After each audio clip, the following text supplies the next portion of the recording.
ప్రస్తుత రాజకీయ పరిస్థితులు ఫ్రీ పథకాలు అసలు ఎంతవరకు కరెక్ట్ అంటారు మీ ఉద్దేశం ప్రకారం?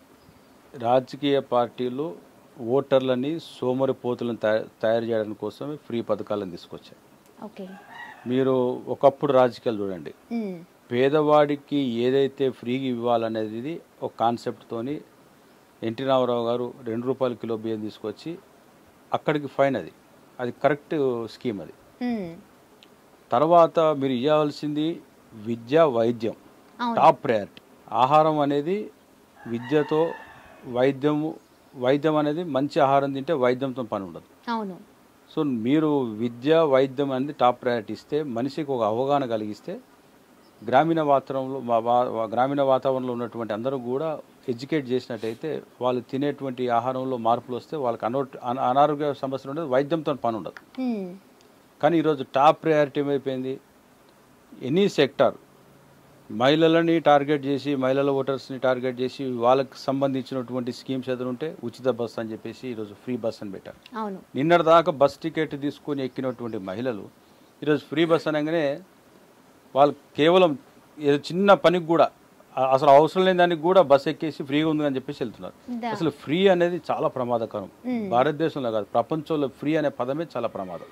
అంటే నిన్ను ఇండైరెక్ట్గా బ్రైబ్ చేస్తున్నారు, ఇండైరెక్ట్గా నిన్ను మెస్మరైజ్ చేసి నీ దగ్గర నుంచి ఆ ఓటును లాక్కోవడం, రాజ్యం మీద కూర్చోవడం, మళ్ళీ డబ్బులు వీళ్ళ అవినీతితో డబ్బులు వెనకేసుకోవడం తప్ప ప్రజలకు ఒరిగింది ఎటువంటిది లేదు ఇందులో. నువ్వు అదే ఫ్రీగా ఒక గోమాతని ఇవ్వండి, దాని నుంచి వచ్చేటువంటి బై ప్రొడక్ట్స్తో వాళ్ళు ఉత్పత్తులు తయారు చేసుకొని వాళ్ళు అమ్ముకోవడం వల్ల దాని మీద ఒక లవ్ అండ్ ఎఫెక్షన్ అనేది ఏర్పడుతుంది. గోమాత పట్ల, గోవును ఎందుకు రక్షించుకోవాలనేటువంటి అవేర్నెస్ క్రియేట్ చేయడం వల్ల, గో ఉత్పత్తులు అమ్మడం వల్ల వాళ్ళకి జీవనోపాధి అనేది నడుస్తుంది. నువ్వు ఏమి ఇవ్వకుండా ఇంట్లో కూర్చోబెట్టి నువ్వు కరెంటు ఫ్రీగా ఇస్తేవి, బియ్యం తిండి ఫ్రీగా ఇచ్చేస్తేవి, వానికి ఆరోగ్యకరం అయితే హాస్పిటల్ ఫ్రీ ఇచ్చేస్తేవి, అన్ని ఫ్రీగా ఇచ్చేస్తే ఇక వాడు ఏం పని చేస్తాడండి? ఈరోజు ఒక లేబర్ కావాలంటే మినిమం 1200 రూపాయలు అడుగుతున్నారు ఒక వ్యక్తి.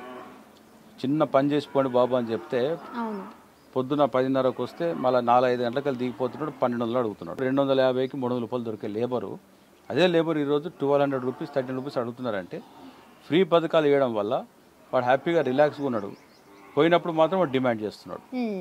సో ఇవన్నీ మనం సోమరిపోతులు తయారు చేస్తున్నాము ఓటర్స్ని. ఫ్రీ అనేది మేము టోటల్గా అగ్నెస్ట్, దానికి మేము ఎంకరేజ్ చేయం. మేము ఫ్రీగా ఇస్తే మేము గోవులను ఫ్రీగా ఇస్తాము. ఎందుకంటే గోమాతను వాళ్ళు పోషించుకోనికే తన మీద ఆర్థికమైనటువంటి భారం పడుతుంది కాబట్టి, పేడతో పిడికలు చేసుకుని అమ్ముకున్నా పైసలు వస్తాయి, కట్టెలు తయారు చేసినా కూడా రేపు బరియల్ గ్రౌండ్స్కి కట్టెలు అవసరం ఉంటాయి. సో శ్మశానంలో చెట్లు నరికి కట్టెలు పెట్టే బదులు లాక్ స్టిక్స్ పెట్టచ్చు. ఇవి కౌడంగ్ లాక్ స్టిక్స్ పెట్టడం వల్ల అన్ని మీద నేచర్ని ప్యూరిఫై చేసే సబ్జెక్ట్ ఇదంతా.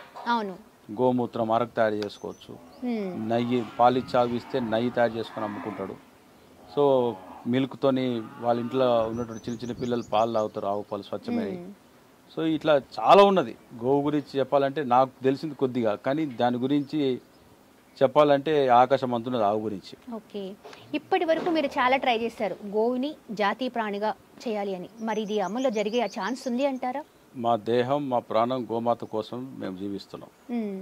100% గోవుని జాతీయ ప్రాణిగా ప్రకటించి తీరాల్సిందే. అది ఎలా అమలు కాదనేది మా ప్రయత్నం జరుగుతుంది. మేము ప్రయత్నం చేసి రిజల్ట్ వెంకటేశ్వర స్వామికి వదిలేసినాం, ఆ భగవంతుడు నిర్ణయిస్తాడు. చేయకపోతే, పాలకులు ఎవరైనా చేయకపోతే ఖచ్చితంగా ఈ ప్రకృతి వారిపైన పగబట్టి తీరుతుంది. సమాధానం ప్రకృతే చెప్తుంది, నేచరే చెప్తుంది. అది చాలా ప్రమాదం. ఇన్ని గోవులను చంపుకుంటూ చూసి చూడనట్టుగా వ్యవహరిస్తున్నటువంటి దేశ ప్రధాని నుంచి మొదలుపెట్టి రాష్ట్ర ముఖ్యమంత్రుల వరకు, మంత్రులు, వాళ్ళ కుటుంబాలు అన్నీ కూడా నిర్వంశం అవుతాయి. సబ్స్క్రైబ్ చేయండి. Please do subscribe to please like, share and subscribe to top Telugu TV. Top Telugu TV.